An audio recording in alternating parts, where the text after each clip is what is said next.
really close to it, really far, and everywhere in between, so. Well, I have a problem with losing the green space. I do. But I don't think that just because it's village center district, that's automatically saying that we're. If you zone it like that, what will happen?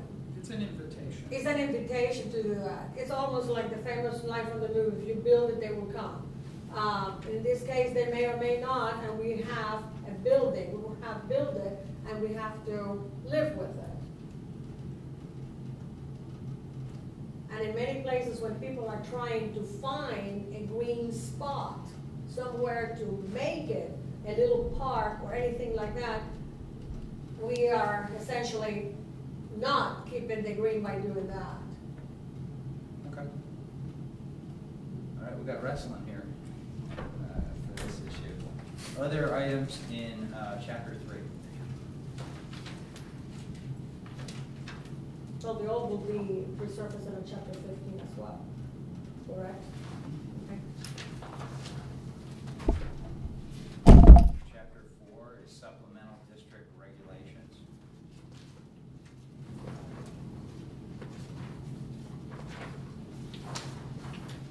Anybody have any comments on chapter 4? Not a comment, but on this first paragraph there, I have no idea what that says. What on the residential conversions? A reduction of required area or space, page 27. Okay. Page what? What page? 27. Unless a variance is specifically granted by the Board of Zoning, because no lot, yard, court, parking area, or other space should be reduced in area to make the area dimension less than the minimum required by code. So if you need a certain amount of square footage to do a particular occupancy, you cannot reduce that amount unless you go to the Board of Zoning. Does that make If sense? it's already too small, why would you, what's your motive to reduce it? Well, if it currently meets the area or dimension requirements, it's just saying you can't make it smaller. It's not, it's would then be non-conforming, or would no longer meet the requirements. That makes no sense. If you make it larger, also will alter the requirements? No, it's a minimum, it's not a maximum. Yeah. This is just talking about a reduction. Okay, well, I just don't understand. Some subtlety there that I'm not getting. When you got something that's too small, basically, it's below the minimum, why would you want to make it smaller? I don't understand. There's something. I'll talk to somebody. Just don't understand. Other items in section 4, is there anybody else that has any comments or anything that's going to feel like they want to work on? Well, page 38, part D, the fence and so forth, the 4 and 6 feet.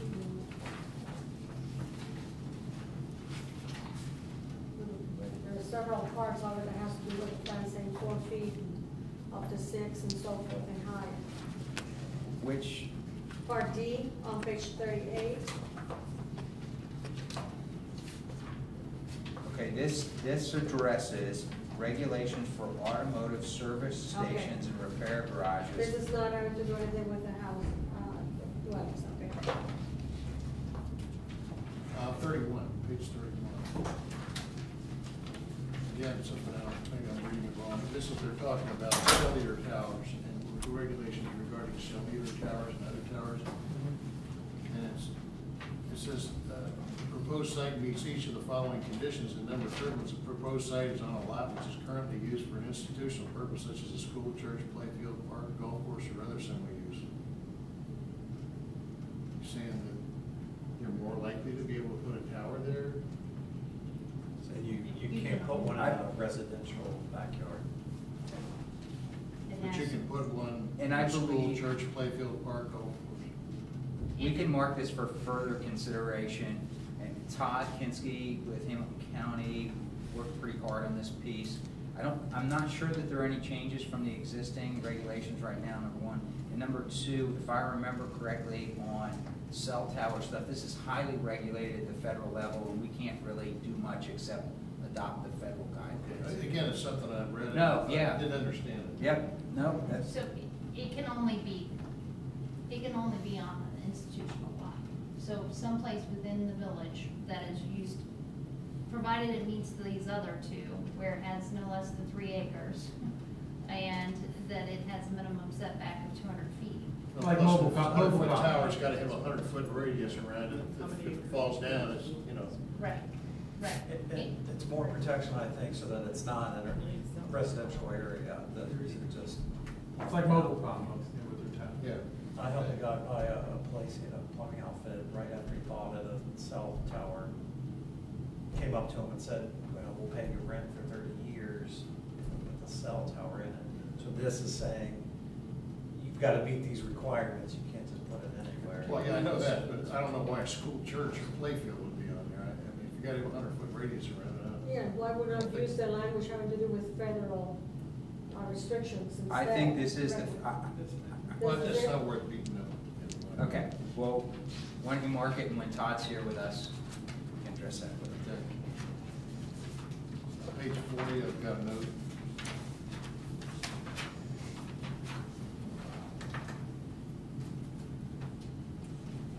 Yes. The definitions, we're really working hard on defining adult entertainment facilities, and it sounds like we're trying to make it tough for that kind of a business to locate here. Then in this section, it's telling you if you want to build one, what you have to do, you know, about the windows and all this kind of thing. So we can't, apparently, we can't just legislate that possibility away altogether. I do No. not believe you could. Okay. I have a question on 41 of the outdoor lighting, motion lights. A lot of citizens have that for safety reasons, for the flow of lights having to be controlled according to this in here.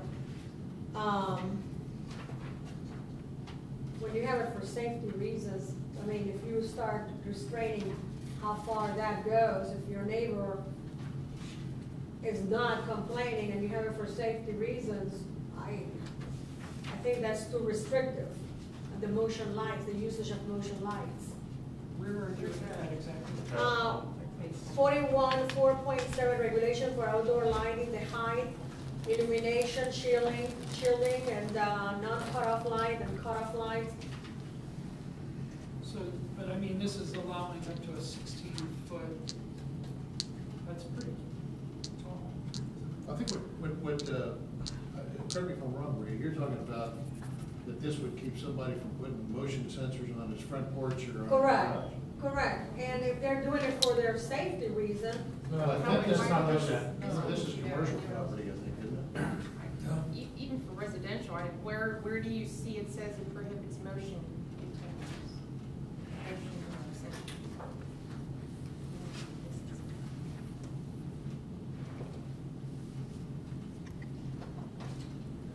Well, it is residential. residential, outdoor lighting shall be designed and located with the maximum illumination to 0, etc. residential zoning district. Color and glare.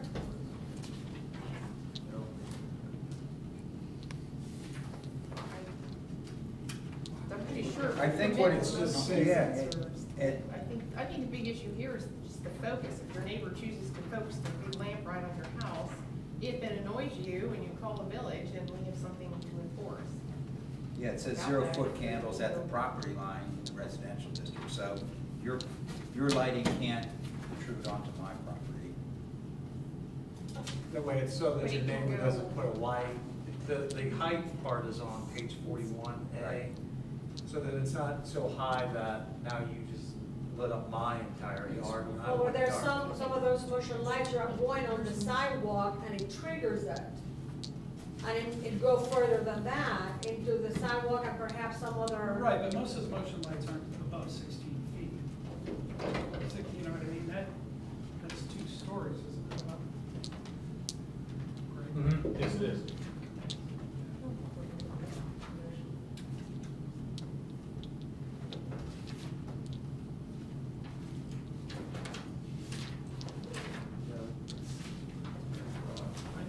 24 feet.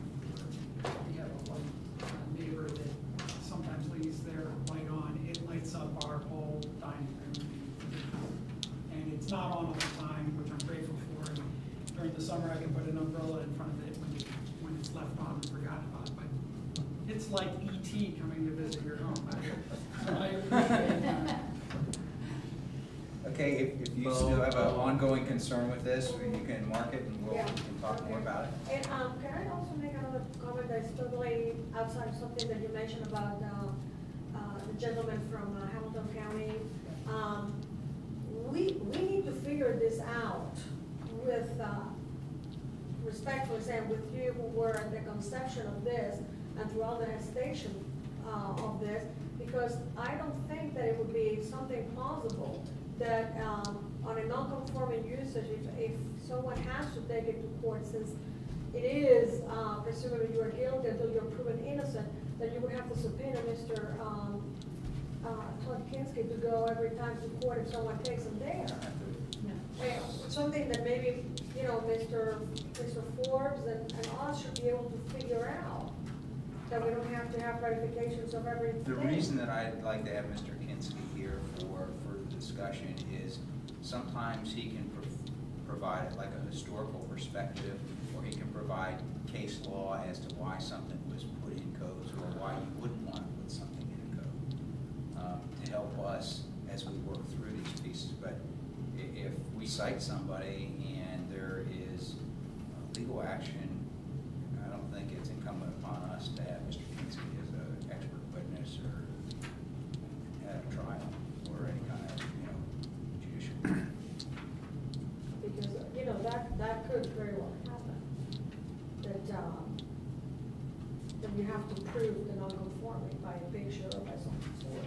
But if I give to prove a non-conforming use, you're just having the applicant themselves is the one that is providing the affidavit and the pictures, and in essence, to prove a non-conforming use, what they would have to do is just pull out the existing zoning code, the zoning code which currently exists, find out, this is, I am allowed to have the accessory use of a shed in this residential district. If this, for some reason, changes the district so that you could no longer have a shed as an accessory use, what that resident would do is say, come into the planning commission or whoever and say, I've had this shed since August, or say you passed this December 31st, 2012. I've had this shed prior to December 31st, 2012, which was the date that this new zoning code was enacted. Under this existing, here's a picture of the shed as of September 4th, 2012. As of that day, it was a legally conforming use under the zoning code. You, village, have modified it, so you don't go back to what the drafters were doing by enacting this new zoning code. And Todd Kinski, I've worked with him a number of times over the years. What he brings to this and what he helps explain is why these things are this way. He has so much practical experience that he's able to take real life incidents and say, okay, we've had this precedent, and this is why we think we should do it this way. Now, he's also very good, and we'll take that feedback, and you're right, you need to understand it from the village's perspective. Correct. And be able to explain it, and Correct. I'm perfectly agree with that, but Todd can help answer those types of questions that you might have regarding the outdoor lighting, why it's written that way, so that it's easier for everyone, or like the provision that seems confusing, because I would agree with you, but it's not, the most artfully written section, but it just helps to get a different perspective. And sometimes an outsider who has a little more background in these. He's our paid expert to help us write this, and he's got. Yes. Mr. Mayor, can I make a suggestion? You weren't kind of beating this around back and forth like a ping pong ball. Maybe we ought to just try to get Todd here for the business. When's he gonna be here? He'll be here for he'll be here on the 12th for the public meeting, the first. Okay, but is it possible to get him here for, we have a work session after that? Do we not? We have a work session, let's see, today is the 4th, so we have one on the 18th. Would it make sense to try to get him here on the 18th?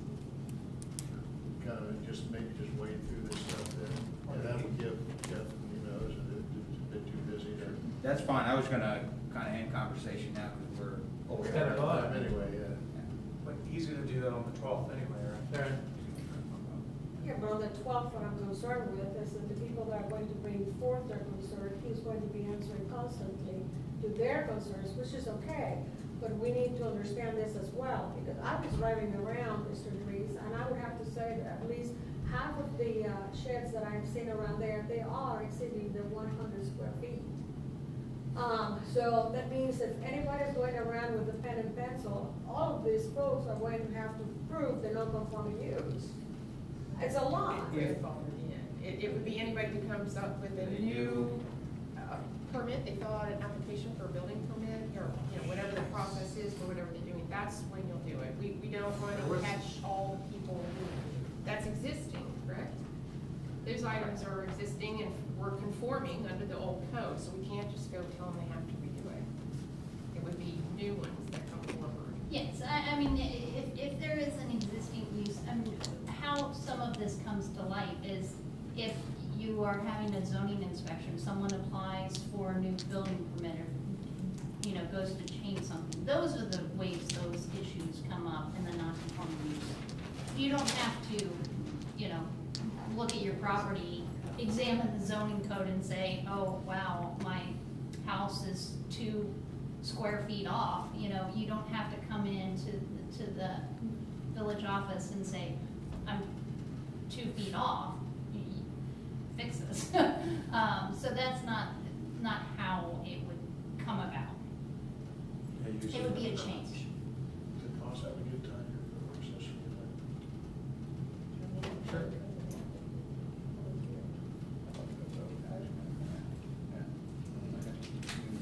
If everybody's agreed, then we should do that. We're up against our time, and so, Can you just touch on the hearing, a little bit about the process and how that will probably flow? it'll be the mayor's hearing, so he's the one he'll be the one to run that. Do we have a date set for the second? 26th. The 26th. 26th.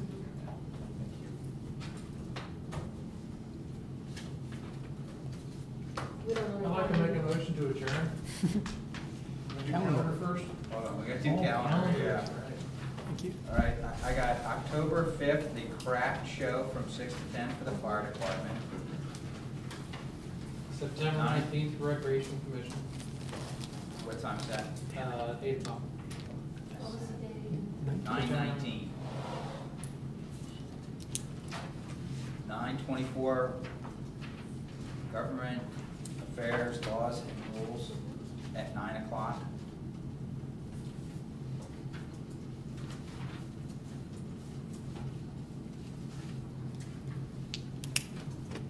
Maybe a little late, I'll get up to September 21st is the homecoming parade for Winton Woods High School. Did you mention this Thursday, September 6th, design beautification? September 6th, design beautification.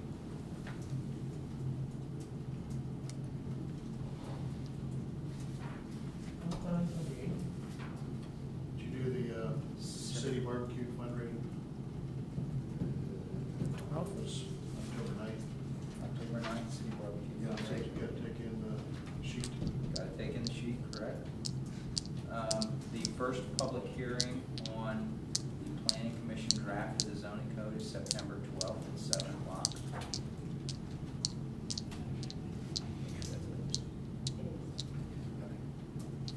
7 o'clock.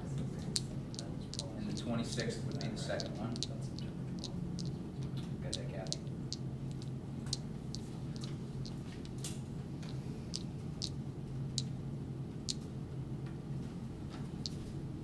The Recreation Commission is what time? 8 o'clock.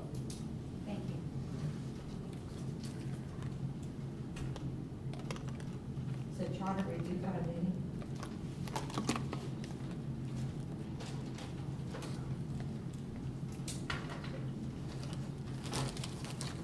Kathy, you tell me if I do this correctly. By consensus without objection, I'd like to adjourn this meeting. Why don't you try, is there any other business? Oh, is there any further business to come before council this evening? Nice try. Public hearing on the 12th, was that 6 or something? Seven. Seven. Hearing none, We are. we are adjourned. Yes, please.